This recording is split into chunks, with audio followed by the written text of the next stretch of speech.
Olá, pessoal, boa noite, tudo bem com vocês? Nós estamos aqui agora, em São Paulo, o Bruno, nosso professor Bruno Caos, em Fortaleza, e nós vamos fazer esse bate-papo sobre, o nosso mercado financeiro, sobre as oportunidades de trabalho na área financeira. Até uma das questões, professor, depois a gente vai comentar sobre isso, se a profissão financeira está em extinção, né? Eu diria o contrário, né? Você também, com certeza, olhando para a crise, como se torna tão relevante nossa profissão. Então, o nosso bate-papo hoje é basicamente sobre isso, sobre a gente comentar dos desafios impostos com o Covid, os desafios também que já eram impostos ao profissional de finanças, e por que essa profissão é tão importante, né, até mesmo nesse novo mundo em que nós vamos caminhar. Professor, vou deixar você se apresentar, tá? Me sinto mais confortável assim. Pode ser? Ok, boa noite a todos. Obrigado, professor Zé Renato. Obrigado aí a Sampo pelo convite. Eu vou me apresentar aqui rapidamente, né? Só contar um pouco do meu currículo aqui para explicar para vocês até onde a gente, quais as batalhas que eu já enfrentei aqui até chegar a ser CFO aqui do Grupo Apivida, que é um dos maiores grupos de saúde suplementar do país, né? Eu comecei ainda como estagiário numa empresa que também é muito admirável, que é a empresa M. Dias Branco, que é a maior produtora de massas e biscoitos da América Latina, e comecei a trabalhar lá como estagiário de relações com investidores, né, que é uma área também relacionada à área financeira. Desde o começo da faculdade, eu formei em administração pela Universidade Federal do Ceará. Desde o começo da faculdade eu já tinha escolhido a área financeira como a área foco de atuação dentro da administração. Então, comecei lá como estagiário em relações com investidores, aí fui crescendo, fui trainee, depois analista. Quando eu estava próximo de ter uma oportunidade de virar gerente de uma empresa do grupo, a minha paixão pelo mundo acadêmico me chamou, né? Então, eu acabei sendo aprovado no mestrado em administração na Universidade de São Paulo, né, lá na USP. Fiz o mestrado lá na FEA USP. E com o mestrado já emendei direto o doutorado. Tá? Então, fiz tanto mestrado quanto doutorado em finanças lá na FEA USP. Tá? Quando eu estava terminando os créditos do doutorado, eu fui convidado pelo meu antigo chefe, que na época era o CFO lá da M. Dias Branco, para assumir o cargo de diretoria de relações com investidores.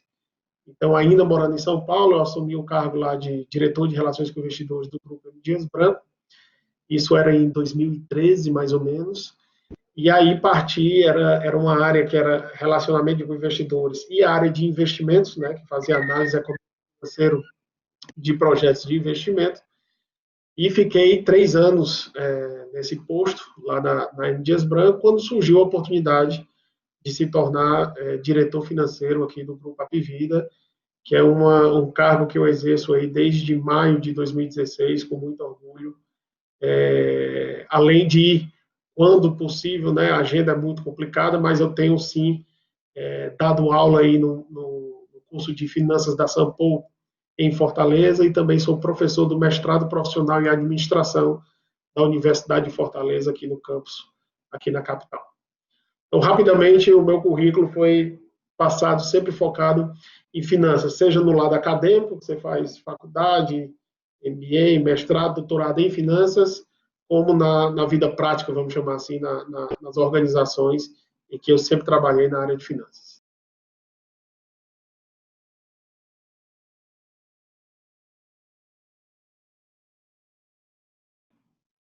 O professor está no mudo, está no mudo. Peço desculpas, calma, calma. É que assim, eu tô com criança em casa, gente. 3 anos de idade, ela dá uns gritos, uns berros, canta, e às vezes eu tenho aqui que dar uma moderada no meu som. Mas eu conheço o Bruno. O Bruno é um professor fenomenal. A gente pede agenda para ele, fala, Bruno, por favor, dá aula para gente, mas quase nunca tem agenda porque está compromissado com o grupo, né, a Apivida. A Apivida abriu capital, né, teve várias coisas interessantes nesse caminho, e você é um dos caras responsáveis disso, né? Então, Até uma das perguntas aqui, será que as pessoas vão investir no mercado brasileiro depois de tudo isso, depois eu diria, dos efeitos Covid e efeitos que se desdobraram também, né? Que é a falta de confiança na instituição, né? O que você enxerga desse mundo financeiro, Bruno? Olha, os investidores, tem vários perfis de investidores, né? Investidores oportunistas de curto prazo, investidores de longo prazo, investidores nacionais, investidores internacionais. É uma questão de estratégia, né? Porque crises como essa que nós estamos passando, nós vamos ter outras lá na frente. Não tô falando que é especificamente outras pandemias, mas crises que possam afetar a economia do país, como nós já tivemos alguns anos atrás, em que 2 anos seguidos o PIB do país caiu 3% em cada ano, né? Então, essas crises elas trazem oportunidades, principalmente para investidores de longo prazo. Tá? Por quê? Porque justamente o mercado reage negativamente, você tem uma queda muito significativa do mercado, e a queda significativa do mercado, como ele é generalizado, as empresas boas, bem administradas, e as demais empresas, elas caem de todo jeito, gerando oportunidades de compra para quem quer investir no longo prazo. Então, essas instabilidades, como ocorreu em 2008, com a crise nos Estados Unidos, como ocorreu 4, 5 anos atrás, na crise que era especificamente aqui no Brasil, como está ocorrendo agora, e que na frente teremos fatalmente outras situações de volatilidade do mercado. Então, investidores sim acreditam no Brasil, é óbvio que qualquer tipo de instabilidade econômico ou política, isso só atrapalha, tá? Mas que isso, a tendência, principalmente para quem é investidor de longo prazo, a tendência é que isso em algum momento vai se estabilizar e que o preço dos ativos vão voltar ao patamar razoáveis. Na verdade, nós já temos visto aí nos últimos dias e semanas que a Bolsa já tem voltado, não ao mesmo patamar pré-crise, mas já tem voltado aí, principalmente ações de boas empresas, que acabam tendo uma desvalorização menor do que tinha há 1 mês, 2 meses atrás, com o início dessa crise. Com certeza, né? E aí, a gente pode até falar que as empresas que conseguem se reinventar, né? Como Magazine Luiza, já começa a gerar valores diferentes. A própria Apvida, né? Que se reinventa, né? Como a gente já comentou, né? Comentamos eu e você, né? Que se reinventa. E aqui vem até uma pergunta, né? A gente olhando para o profissional de gestão financeira, o profissional de finanças, ele também precisa se reinventar, né? Então, se a gente pensasse hoje, é uma das perguntas que fizeram para nós. Como você enxerga esse profissional de finanças em Fortaleza hoje?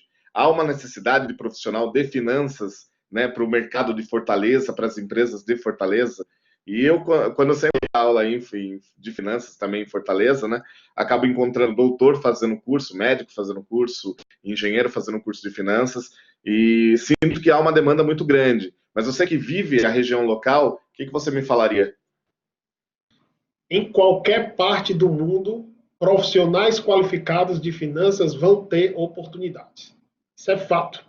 Tá?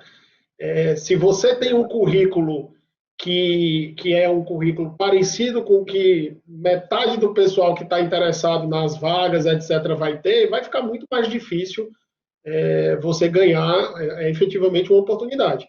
Então, você tem que efetivamente ter uma capacitação profissional maior e fazer um MBA, por exemplo, é uma alternativa já de diferenciação que você tem do currículo em relação aos demais, tá? Principalmente um MBA como o da Sampo, que você vai interagir com professores do Brasil inteiro e vai estudar temas muito focados em finanças, fatalmente isso vai ajudar a oportunidades. Então, profissionais qualificados, empresas, seja em Fortaleza, seja em São Paulo, seja em qualquer parte, as empresas vão sim sempre demandar esses profissionais, porque são profissionais que vão fazer a diferença lá no dia a dia da empresa.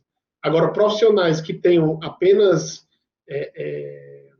conhecimentos básicos e que ou desempenhem funções que são, vamos chamar assim, repetitivas, manuais, etc., a tendência é que, efetivamente, a necessidade desse tipo de profissional vai diminuindo ao longo do tempo, porque a gente está tendo cada vez mais automatização e robotização dos processos. Então, volto a falar, qualificação profissional, seja via experiência como executivo profissional, seja no meio acadêmico, isso vai ser essencial para se diferenciar e conseguir oportunidades aí em qualquer parte do país. Com certeza. Com certeza o que você falou é uma verdade, né? O cara, é muito complicado você encontrar profissionais qualificados, né? Em diversas áreas. A gente que está em finanças sabe que em finanças também é muito complicado encontrar esse profissional pronto. Muitas vezes demora muito tempo para qualificar, né? Então as pessoas que estão qualificadas seguem boas oportunidades, oportunidades raras, né? Que a gente até fala, há boas oportunidades no mercado. A gente vê hoje, né, que um profissional de finanças ele tem que ter um bom conhecimento contábil, econômico, de economia, mas também ele tem que entender outras coisas como planejamento estratégico, projeções de futuro e muitas vezes até outras habilidades, né? E você olhando então para o mercado de Fortaleza, né? Porque até mesmo nós estamos observando Fortaleza, como que tá a vida hoje do cara que é de finanças, né? Como está sendo um trabalho muito difícil para o cara que está na empresa, os desafios estão grandes. Como que estão os desafios para você, né? A pergunta é essa, como está o desafio para trabalhar num setor tão regulado, num setor que tem, né, complicado de trabalhar, né, Bruno? O desafio que a gente tem hoje, dentre as várias e várias áreas de finanças, né, uma das que eu vejo como mais importante é a gestão de fluxo de caixa. Então, hoje, o foco é gestão de fluxo de caixa. Por um motivo muito simples. A gente não sabe como vai se comportar os recebimentos e os pagamentos da companhia ao longo dos próximos meses, porque nem eu, nem o professor Zé Renato, nem ninguém aqui sabe exatamente qual vai ser o impacto econômico-financeiro que nós vamos ter nas empresas, qual o nível de demissões que nós se vão ter muitas demissões, que nível de demissão, se as pessoas que hoje têm renda, no nosso caso aqui, para ter um plano de saúde, se elas terão renda ou não para ter um plano de saúde lá na frente. Então, a gente tem que ter um cuidado muito grande nessa gestão do fluxo de caixa. E no nosso caso específico, que atua na linha de frente contra a epidemia, é um balanço que você tem que fazer acompanhando os recebimentos da companhia, mas também gerando a necessidade de dispêndio de capital muito grande. Nós investimos, do dia 15 de março até hoje, mais de 70 milhões de reais exclusivamente no combate à pandemia. Seja na compra de equipamentos, respiradores, equipamentos de UTI, seja na compra de equipamentos de proteção individual, máscaras, aventais, álcool gel, todo esse tipo de coisa, que a gente teve que fazer um estoque muito grande, tá? Para poder a gente deixar o profissional que está trabalhando na linha de frente com bastante segurança de trabalhar. Investimos, alugamos aeronaves privadas para fazer a logística desses equipamentos nas diversas partes do Brasil, porque repentinamente acabaram-se os voos, né? Então, para eu mandar um equipamento para Manaus, por exemplo, era muito complicado, então a gente fretou aeronaves privadas para poder atender a nossa população. Então, você fica sempre naquele equilíbrio de dizer, olha, nós que estamos aqui temos que ter gastos adicionais ao que estava previamente orçado, ou que não estavam previstos anteriormente, e na outra ponta, eu tenho que acompanhar muito de perto os recebimentos da companhia, para que, obviamente, a gente tenha a perenidade, né, a continuidade dos negócios da companhia. A Apivida, especificamente, graças a Deus, tem uma solidez financeira muito grande, né, uma posição de liquidez muito boa, e não tem tido problemas de fluxo de caixa. Mas, como a gente sabe, tem vários e vários setores aí no Brasil, e aí eu posso citar bares, restaurantes, hotéis, todo mundo ligado ao turismo, entretenimento, são vários setores que tiveram impacto, o próprio setor de transporte aéreo, que tiveram um impacto muito significativo em que a gestão de caixa é a sobrevivência da companhia. E essa gestão de caixa vai passar por negociação de dívida, novas captações, acompanhamento dos recebimentos dos clientes e, obviamente, o lado dos pagamentos. Então, hoje, o grande foco aqui que a gente tem que dar é efetivamente gestão de caixa, porque sem liquidez, naturalmente, as empresas não vão funcionar. Concordo com você. Hoje, todas as empresas têm que pensar no caixa, não só as empresas, né? As famílias também, né? Até porque não está no momento de você fazer investimento. O momento é claro que alguns investimentos, como a empresa de vocês teve que fazer, é necessário fazer, mas é o momento de guardar o caixa, porque a gente não sabe até quando vai a crise. E isso a gente fala tanto para empresa quanto família. Agora eu vou te fazer uma pergunta difícil, tá? Uma pergunta daquelas que, cara, não é fácil, tá? Você é feliz com finanças? Finanças te faz feliz? Muito feliz, né? Graças a Deus. Quando você encontra aquilo que você ama fazer, né? Eu sou fascinado por mercado de capitais. Quando você encontra aquilo que você efetivamente gosta de fazer, você torna aquilo muito mais como um hobby, onde a questão financeira, salarial, fica muito mais como uma consequência do que efetivamente como um objetivo, né? Então, é verdade que é uma área muito estressante, né? Quando se mexe com dinheiro, a responsabilidade efetivamente é muito grande, principalmente em empresas de capital aberto, né? Que a gente está lidando com o dinheiro de investidores do mundo inteiro, além dos acionistas controladores, mas investidores do mundo inteiro que depositaram a confiança dentro do Grupo Apvida no desenvolvimento dos seus negócios. Então, é uma responsabilidade muito grande, efetivamente, né? Mas, de acordo com o meu perfil, né, tenho certeza que fiz a escolha certa e sou apaixonado por essa área de finanças. Vamos lá, vamos mais uma pergunta difícil. Conta algum perrengue da sua vida aí financeira. Eu vou contar uma minha, tá? Quando eu entrei nesse mercado, eu peguei a crise de 2008. Putz, eu entrar na crise de 2008 e eu estava no mercado de imobiliário, estava na Richard Ellis na época, entrei bem na Richard Ellis.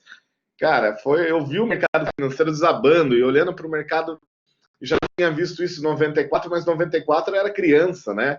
A gente viu com o fisco.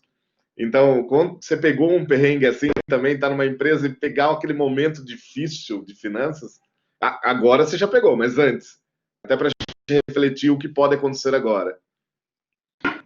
Dando um exemplo aí da crise de 2008 que você mencionou, eu na pessoa física também passei um mau perrengue, né, porque era o mercado desabando lá e eu estava iniciando ainda os investimentos em ações, né, em renda variável. Então, aquilo lá, obviamente, no primeiro momento assusta, mas como eu tinha os estudos das bases fundamentalistas, que a gente chama, né, dos fundamentos das economias e das empresas, eu tinha confiança que em algum momento aquilo ia se reverter. Mas é óbvio que dá uma dor no estômago grande, né? Que você está vendo o gráfico, né? Você pega o gráfico, aí o gráfico está só caindo, bastante complicado. Então, toda crise, nessa própria crise lá, a gente passou momentos difíceis dentro da área de relações com investidores da M. Dias Branco, porque, primeiro, era a primeira crise da empresa, né? A empresa fez a abertura de capital lá em 2006, né? Então, menos de 2 anos depois, já veio essa crise de 2008, tá? Então, a gente, na época, também tinha uma liquidez pequena, então a gente vinha uma pressão dos investidores muito grande, porque queria ter alguma previsibilidade de resultados e a gente não tinha como ter previsibilidade de resultados justamente por causa da crise. Tá? E essas crises, elas, óbvio, sempre podem nos trazer alguns perrengues aí do dia a dia. Hoje eu passei um perrengue aqui que eu tinha que fazer um pagamento da compra de um respirador e a TED tinha que sair lá até 5 horas da tarde e foi fechado 4 e poucos da tarde e tem que fazer aquele pagamento lá, senão não vai embarcar esse tipo de perrengue do dia a dia assim não é que seja comum, mas de vez em quando acontece e a gente passa e sobrevive. Eu sempre falo, né, o estômago, né? A gente tem que ter estômago, como você falou. É altas emoções, né? Quem investe em renda variável, como você falou, com a base fundamentalista, e a gente utiliza a base fundamentalista, A gente tem um certo receio, não sei por que professor de finanças tem receio de gráfico, vai para longo prazo. Em geral, né, a gente consegue verificar que a gente recupera, tem os dividendos, tem outras questões que a gente consegue ter uma segurança um pouco maior na renda variável. E essa base é importante, né? As pessoas têm que entender essa base. Investimento não foi feito para curto prazo. Mas tem gente que também se arrisca no curto prazo e ganha dinheiro. Eu tenho, em geral, eu falo assim, professor de finanças é o cara mais conservador do mundo, né? E eu sou conservador, acho que você também, né, Bruno? Eu na verdade, eu não consigo acompanhar o mercado de curtíssimo prazo, de ficar tradando aqui, compra uma coisa, vai lá, não dá para entrar isso na minha agenda, né? Então, tem pessoas que eu respeito, que gostam de fazer, e tem como filosofia esse tipo de, de trades, seja intraday, seja de curto prazo, etc., com base em gráficos, com base em algumas técnicas, mas eu sou mais fundamentalista e acredito muito mais nas forças competitivas da companhia, né? Então, se a companhia tem um modelo de negócio sólido, se ela está no mercado que tem um potencial, se ela tem uma boa governança corporativa, se ela tem bons gestores tocando o dia a dia da companhia, aí sim, eu fico muito tranquilo que, por crises, com certeza essas companhias passarão. Agora, ficar tradando assim no curto prazo, eu não tenho como acompanhar, e se eu não tenho como acompanhar, eu não tenho confiança em fazer. Sabe uma coisa que a gente gosta aqui de São Paulo, nós professores de São Paulo, a gente gosta muito de ir para Fortaleza da aula. E não é mentira, não é falando assim, poxa, tá falando por questão comercial, alguma coisa. Não, não, não. É muito legal ir. E não é legal pela viagem. A viagem é horrível. A viagem é estressante. Eu sempre volto doente. Não sei por quê. É incrível. Mas o legal as pessoas que tem aí, né? Em geral, vêm de boas faculdades, com uma boa formação, com uma capacidade analítica, técnica muito boa, né? Você percebe que Fortaleza tem excelentes empresas, como, por exemplo, está falando aqui do mercado de biscoitos, né? Biscoitos e leites, ela começa. Como fazer essa mudança que a gente já vai falar. Mas eu olho, por exemplo, M. Dias Branco, você olha que a M. Dias Branco em 5 anos duplica o tamanho dela, né? Então, compra um monte de gente, vai lá e compra a Piraquê, faz uma aquisição que, para mim, foi uma belíssima aquisição, porque penetra o mercado do Sudeste. Aí você olha assim, a Apvida abre capital, vai patrocinar Corinthians. Isso não deu para entender, mas tudo bem. Aí tá lá, vai, a Apvida vem para São Paulo, fica forte, marca. Você vê, cara, então, você vê que as empresas de Fortaleza, até pela gestão eficiente das pessoas, pela formação, é uma cidade que eu falei, caramba, é uma cidade que tem um celeiro de formação boa. Aí, fora a questão, a grande maioria passa no ITA, né? Um monte de gente passa no ITA aqui. Então você começa a olhar, falar assim, cara, isso aqui é um ouro, cidade é um ouro, né? Muitas empresas com uma boa gestão. Então eu acho que isso é muito legal, né? Aí até pergunta, né?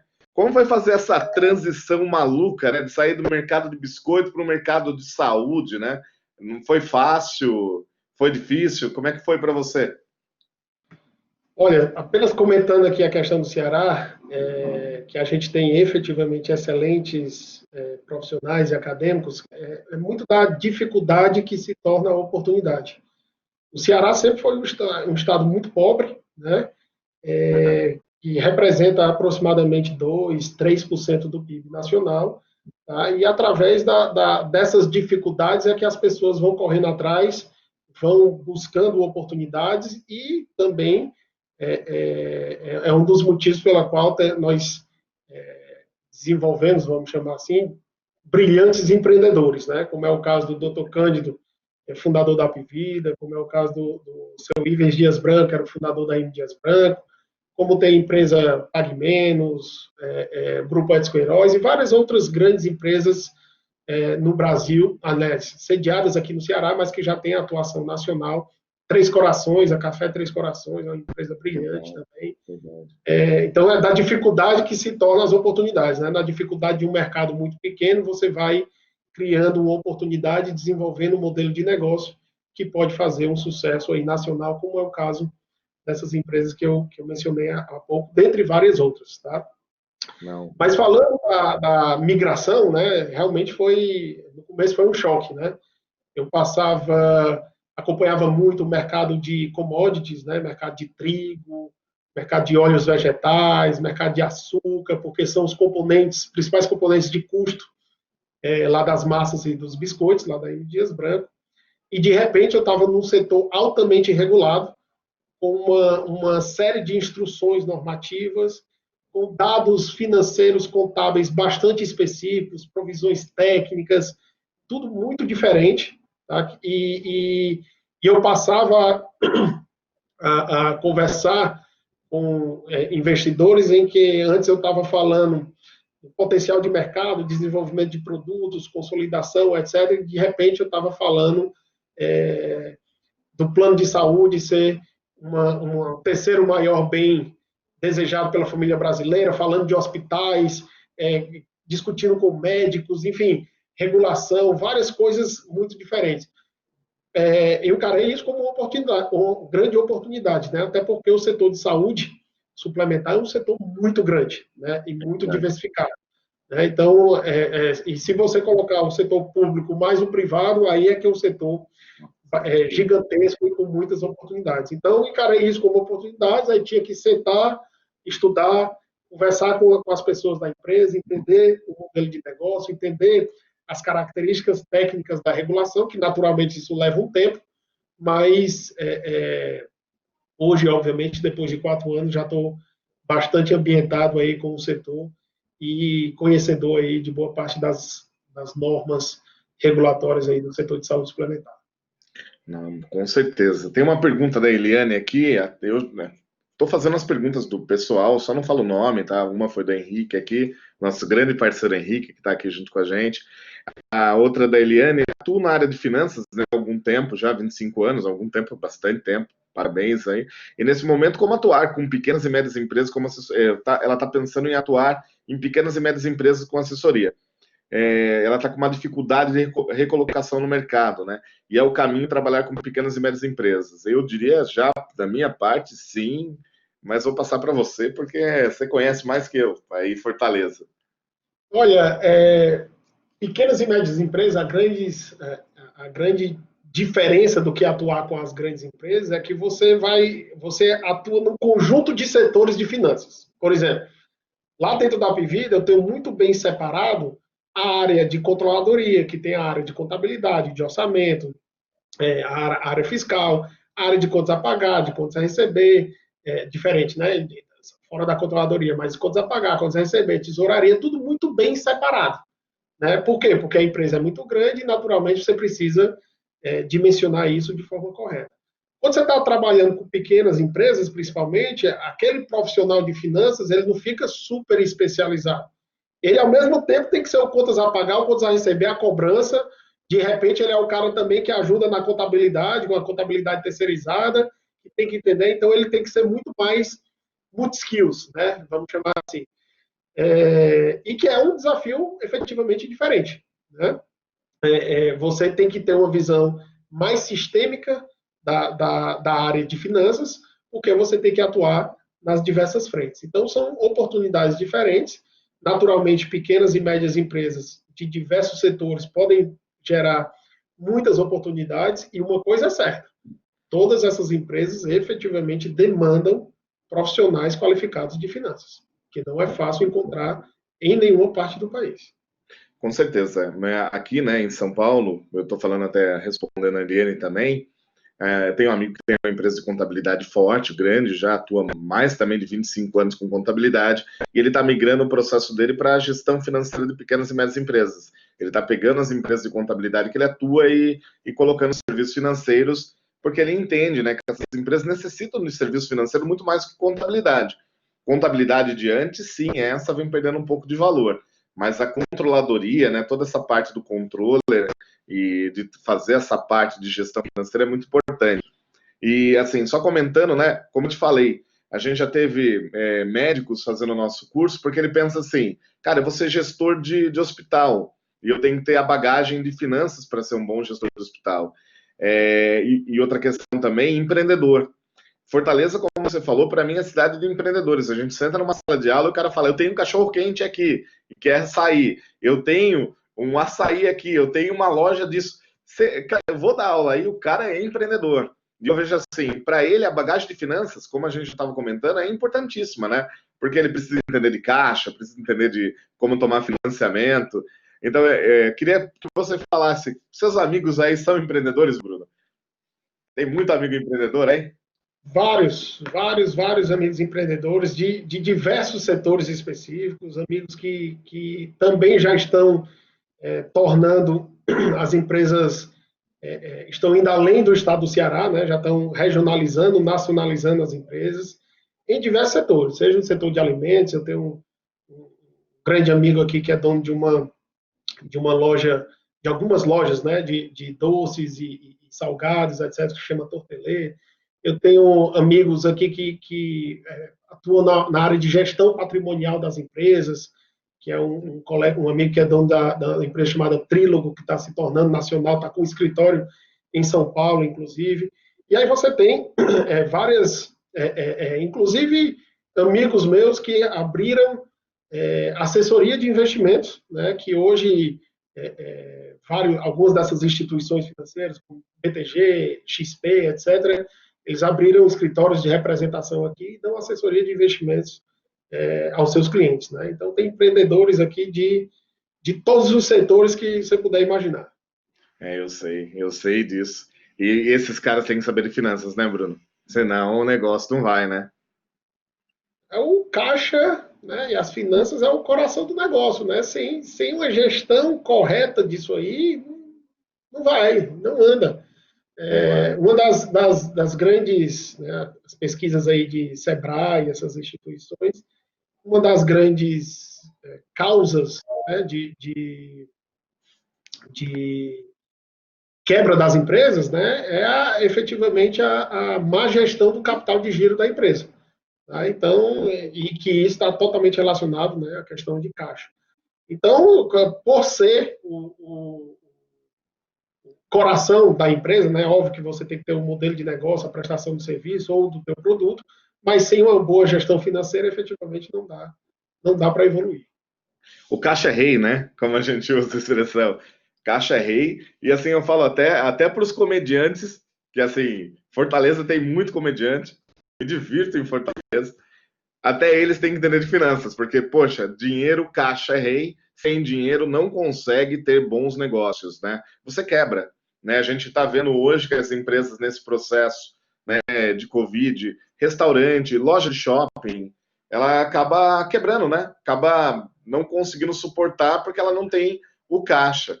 Eu conversei até com uma dona de um restaurante aqui de São Paulo, tempos atrás, e ela tinha feito um investimento antes do Covid, porque o mercado estava muito bom. E ela acabou com o caixa dela nos investimentos. E ela falou: nossa, estou desesperada, porque agora como que eu vou fazer, né? Então a gente não previa, né? Então, aqui até vem o livro, né, o Cisne Negro, que a gente sempre indica. A gente não consegue prever, né? Se a gente tivesse essa previsão correta de que vai acontecer um evento, que eu vou precisar do caixa. Então, por isso que é muito interessante entender os fundamentos, né, Bruno? Os fundamentos, a base, ela é muito relevante, né? Sem dúvida. O que eu sempre recomendo, né, quando as pessoas me perguntam, a reservazinha de segurança, você tem que aproveitar os bons momentos da economia para poder constituir as suas reservas de segurança, porque em algum momento alguma crise vem.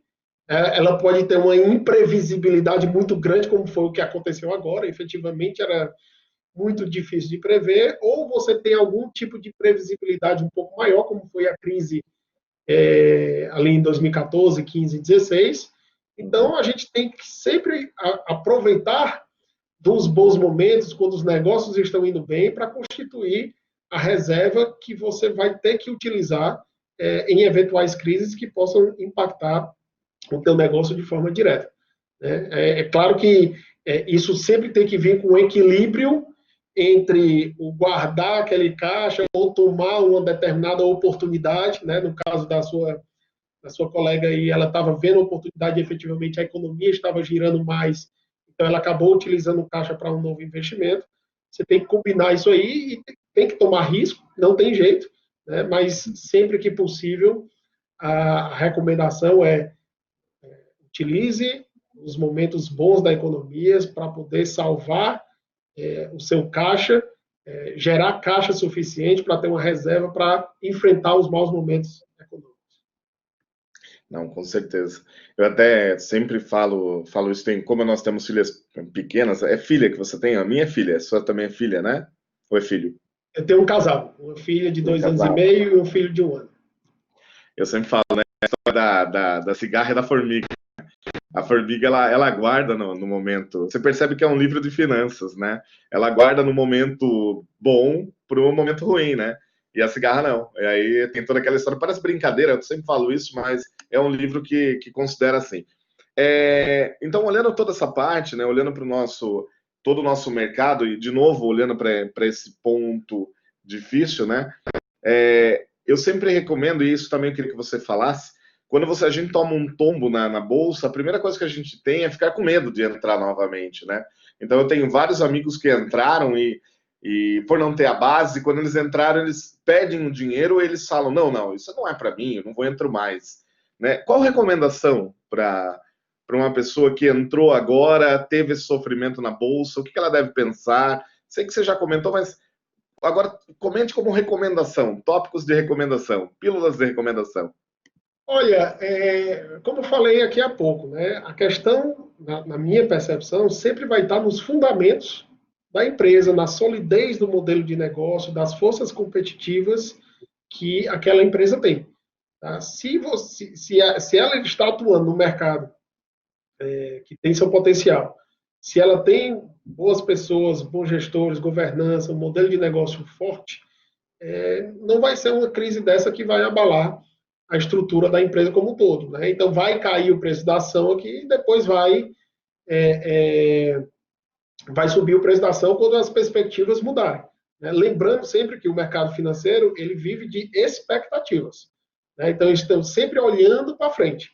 Né? Então, quando vem a queda lá, porque as expectativas são de crises econômicas, né? Da crise econômica, do impacto da crise econômica, e quando a situação vai se invertendo, as boas expectativas de recomposição da economia fazem com que o preço dos ativos aumente. Então, não adianta se desesperar. Se desesperar, você normalmente cai na armadilha de fazer justamente o contrário do que é recomendado. Geralmente, o que é recomendado? Você compra o ativo na baixa e vende o ativo na alta. Quando você vendeu, quando você comprou e de repente veio uma crise e caiu, e depois você vende, você está fazendo exatamente o contrário. Você está comprando na alta e vendendo na baixa. Tá? Então, isso tem que tomar muito cuidado, mas sempre voltando a lembrar. Vai muito de acordo com os fundamentos da empresa, né, que a solidez dela é quem vai fazer com que ela tenha um bom desempenho de longo prazo e que o preço da sua ação possa voltar em algum momento. Não, com certeza, com certeza. E a gente sempre fala tomar cuidado também, né? Tomar cuidado com o YouTube, com os canais de YouTube que fica falando que você vai conseguir ganhar dinheiro facilmente com esse mercado, né? Muitas pessoas se iludem com esses vídeos, acabam entrando, levando tombo, verificando e achando que o mercado não é sério, né? E a gente sabe que isso não é uma real, né? Então tem que tomar muito cuidado porque não é fácil ao mesmo ponto, né? É estudo, né? Depende de estudar toda essa parte de finanças corporativas, de estudar análise de balanço, estudar balanço, né? A outra pergunta, né? Qual que é o papel do setor de controladoria hoje para as empresas? É uma pergunta do Gleidson aqui. O que você entende? Fundamental. Certo? O papel de controladoria é fundamental. A área de controladoria ela é muito rica se ela é bem gerida, com bons profissionais, ela é muito rica para gerar informações e análises para subsidiar a tomada de decisão da companhia. Então, isso é obviamente um ponto muito, muito, muito importante. Então, lá dentro, para dar exemplos práticos, né, para a gente ilustrar aqui, lá dentro da controladoria da Apvida, a gente tem pessoas que estão lá estudando efetivamente como é que está a movimentação dos custos da companhia. Tá? Então, se aumentou o custo, foi folha médica, não foi folha médica, foi material, medicamento, foi isso, foi aquilo.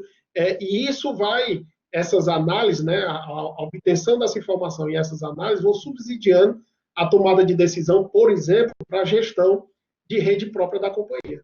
Então, a área de controladoria, para mim, é uma área muito importante, certo? Porque é uma área que tem total condições de dar uma contribuição, não estou falando só da área financeira, contribuição para a área financeira em si, eu estou falando para a gestão da companhia, para a alta administração da companhia. Então, eu acho que é uma área efetivamente fundamental. Muito legal, muito legal. Tem mais uma pergunta aqui do André, na verdade é uma opinião dele, né? Até os riscos de cessarem os empréstimos, tudo mais. Bruno, eu acho que nosso papo pode caminhar aí por um longo tempo, eu não sei, já falamos bastante aqui. Se as pessoas tiverem algumas dúvidas, podem encaminhar para nós agora, né? Até porque senão a gente faz uma live muito longa que não é o nosso objetivo. Com certeza a gente faria. Então, a pergunta que eu faço agora para vocês é como que, se vocês têm alguma dúvida, alguma coisa assim, para falar para a gente, né? Até porque nós estamos aqui para finalizar o processo. Pessoal, dúvidas?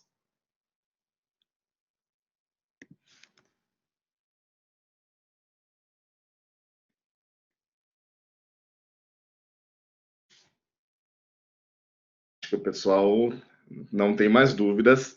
Então, assim, Bruno, Tá igual perguntar se alguém tem alguma dúvida às 10h30 da noite, no último minuto da aula, né? Não aparece nenhuma dúvida, nunca. você sabe como que é, né? Sabe muito bem isso. Então, eu vou. Deixa eu ver, tem uma dúvida agora, né? Deixa eu ver aqui. Não, não tem não. Eu vou agradecer de verdade você, Bruno. Eu sei que seu tempo é precioso. Não tem dinheiro para pagar. Não venha me cobrar, porque eu não tenho esse dinheiro. Então, deixo claro que muito obrigado pela. A São Paulo te agradece, tá? Agradeço também todo mundo que trabalhou para esse evento funcionar, né? Funcionasse. E vamos deixar aberto nossos canais para que vocês perguntem, tá, gente? Se não foi por aqui, perguntar por outro lugar, para que a gente possa continuar essa conversa. Bruno, muito obrigado de verdade pela participação, tá? E qualquer coisa a gente vai comentando, tá bom? Eu que agradeço, tá? Agradeço bastante o convite da Sampo. É sempre para mim um prazer conversar aqui com alunos, ex-alunos ou potenciais alunos. E, obviamente, quando a agenda permite, né, tá lá dentro da sala de aula trocando informações e experiências com os alunos. Então, agradeço a vocês aí da Sampo e que todos fiquem com muita saúde para passar muito bem por esse momento tão crítico que a gente está vivendo. Um grande abraço a todos. Com certeza. Um grande abraço, meu caro. Muito obrigado novamente. E ficamos por aqui, tá, pessoal? Forte abraço a todos. Tchau, tchau.